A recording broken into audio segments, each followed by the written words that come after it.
क्या है गोवा में जो यहाँ पर नहीं है? समुंदर चेक, होटल्स, होम स्टेज और hostels yes, multi cuisine restaurants of course, foreigners जी हाँ बिल्कुल, यहाँ पर तो साल भर विदेशी पर्यटकों का तादाद बनी रहती है।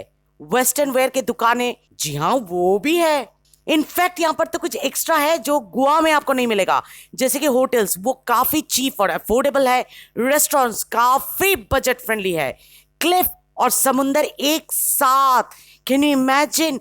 मुझे पता नहीं और कहीं पर ऐसा है कि नहीं है, पर यहाँ पर ना क्लिफ के बिल्कुल बगल में, मतलब पहाड़ के बिल्कुल बगल में समुंदर है और आप अपने ही रिसोर्ट के खिड़की से जब चाहो तब सारा दिन भर समुंदर को निहार सकते हो, सामने बिना कोई ऑब्स्टिकल के। और अगर सेफ्टी की बात करें तो निस्संदेह यहाँ पर तो क्राइम रेट बिल्कुल ना के बराबर है। इसीलिए तो यहाँ पर हम भी आप लोगों को नजर आएंगे हॉट पैंट में समुंदर में कूदते और उछलते हुए, जो यूजुअली आमतौर पे हम नहीं करते हैं। तो कौन सी है ये जगह, कहां पर है, यहाँ पर कैसे जाना पड़ता है और यहाँ पर खाने पीने का, रहने का क्या क्या इंतजाम है, सब बताएंगे हम आज इस वीडियो में, जिसे देखकर अगर आपको थोड़ा सा भी अच्छा लगे तो इसे लाइक देते हुए हमारी चैनल टिप्स टू ट्रैवल को सब्सक्राइब करने में बिल्कुल भी हिचकिचाइएगा नहीं।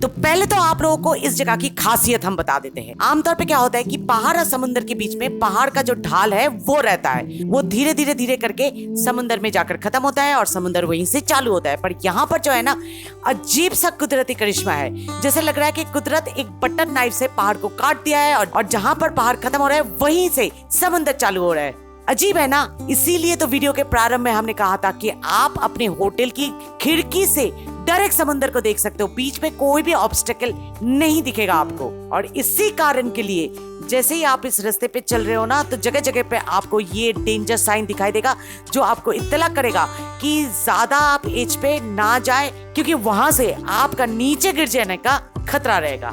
अब चलिए आप लोग को ये बता देते हैं कि ये जगह कौन सी है। तो जगह का नाम है वारकला और ये केरला राज्य की तिरुवनंतपुरम जिले में स्थित है। इसके सबसे नजदीकी विमानबंदर है त्रिवेंद्रम एयरपोर्ट, जहाँ पर आपको उतरकर या तो 1.5 घंटे का रास्ता तय कर आना पड़ेगा वारकला, या 1 घंटे का रेल यात्रा करना पड़ेगा त्रिवेंद्रम से वारकला शिवगिरी रेलवे स्टेशन, जहाँ से फिर आपको एक ऑटो पकड़कर लगभग 15 या 20 मिनट का रास्ता तय करके आना पड़ेगा वारकला बीच। क्योंकि हमारी इस बार का केरला ट्रिप एक बजट ट्रिप था, तो हमने रेल पथ ही चुना। Railway ticket Trivandrum railway station से वारकला शिवगिरी रेलवे स्टेशन तक का हमारा पड़ा था सिर्फ 45 रुपए पर हेड, और ऑटो का हमारा पड़ा था सिर्फ 70 रुपए पर हेड वारकला शिवगिरी स्टेशन से वारकला बीच तक। पर यही यात्रा अगर आप किसी वाहन के जरिए करना चाहोगे तो 2-2.5 हजार या शायद हो सकता है पीक सीजन में 3,000 तक का भी आपका खर्चा हो जा सकता है। पर अगर आपका निजी वाहन हो जैसे कि कोई बाइक,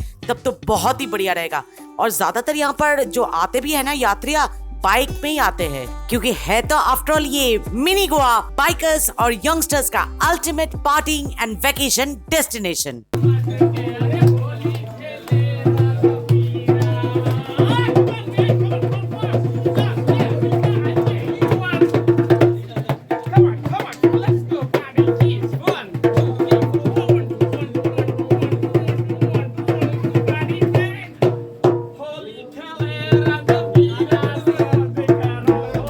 वारकला पहुंचते ही हमने पहले अपने हॉस्टल में चेक इन किए और आप विश्वास नहीं करोगे, हमें पड़ा था पर बेड पर नाइट के लिए सिर्फ 580 रुपए। है ना ये गोवा से कई गुना सस्ता। फिर हम थोड़ा सा फ्रेश होकर इन गलियारों के बीच से होकर पहुंच गए वारकला बीच। चलिए आप लोग को दिखाते हैं यहाँ पर क्या क्या क्या हमें दिखा। पहले ही जो हमें मिल गया यहाँ पर वो है समंदर, जो क्लिफ की बिल्कुल शुरुआत में ही आपको मिल जाएंगे। पर जैसे ही हमने कहा ना कि कुदरत ने अचानक से इस क्लिफ को काट कर समंदर को बैठा दिया है, तो आपको यहाँ से उतरना और चढ़ना थोड़ा सा मुश्किल लगेगा इन बोल्डर्स के बीच, पर जैसे ही आप उतर जाओगे ना तो पूरा खुला उन्मुक्त समुंदर आपको मिल जाएगा। यहाँ पर आप दिन में उतर सकते हो, रात में उतर सकते हो, शाम में, दोपहर में, किसी भी वक्त उतर कर नहा सकते हो।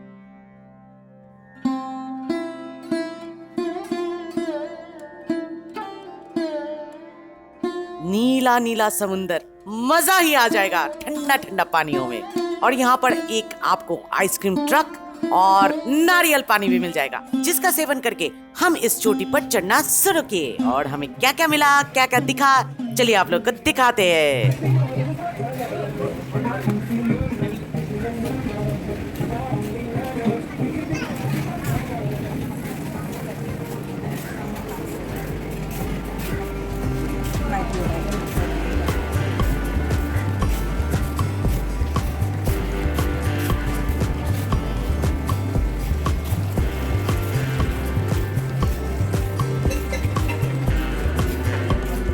अनगिनत कैफेज, रेस्टोरेंट्स जो सारे के सारे सी साइड फेसिंग है, और वेस्टर्न पोशाकों का दुकानें, और ढेरों होटल्स, हॉस्टल्स और होम स्टेज का भरमार है यहाँ पर।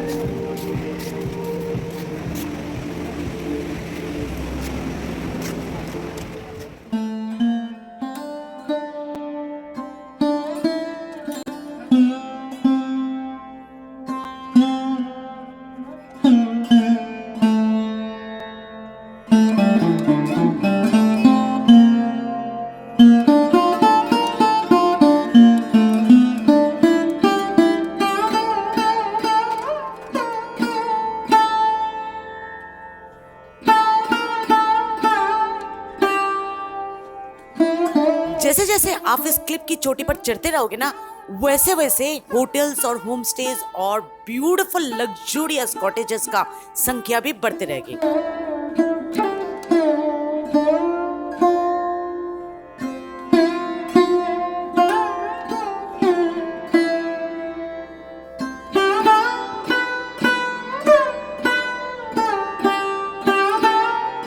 होटल्स तो इतनी लग्जरियस है कि आपको वहां पर सी साइड फेसिंग रेस्टोरेंट, सी साइड फेसिंग स्विमिंग पूल और अपना स्टेज भी मिल जाएंगे, जहां पर आप शाम को बैठकर खुद गा सकते हो या डांस या कुछ भी कर सकते हो, और लोग आपके परफॉर्मेंस देखकर तालियां भी देंगे।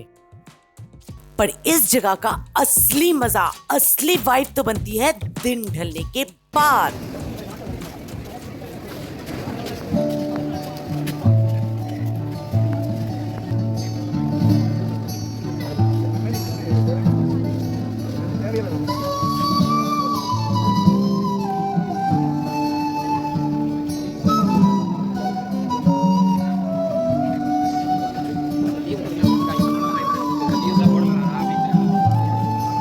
शाम होते ही अंधेरे को दूर भगाने के लिए जब सारे के सारे रेस्टोरेंट्स, कैफेज और होटल्स अपनी अनगिनत लाइटें जला देते हैं ना, तो उनमें से सैकड़ों रोशनियां निकलकर इस जगह को इस तरह से उजाला कर देती है ना, तो जैसे लगता है कि हम गोवा में वेकेशन मना रहे हैं, या तो कोलकाता की पार्क स्ट्रीट में चले जा रहे हैं और एक दूसरे को बोल रहे हैं happy new year, merry Christmas.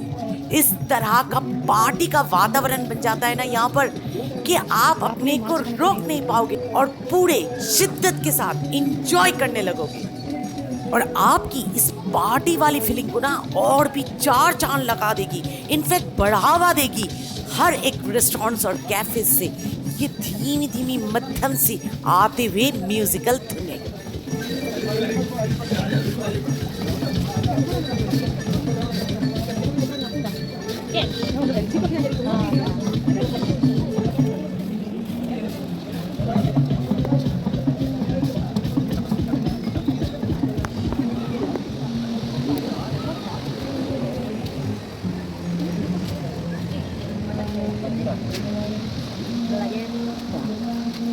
इसी तरह हमारी वारकला का एक दिन का ट्रिप हुई खत्म, और before calling it for a day हम आखिरी बार समुद्र में उतरे और वहीं से वारकला के नॉर्थ क्लिप के पार्टी वाली नज़ारे को किए दर्शन। आशा करती हूँ हमारी ये वीडियो आपको बहुत ही अच्छी लगी, और अगर अच्छी लगी तो ज़रूर इसे लाइक करते हुए हमारी चैनल टिप्स टू ट्रैवल को सब्सक्राइब करने में बिल्कुल भी हिचकिचाइएगा नहीं, click to see the next video and happy journey.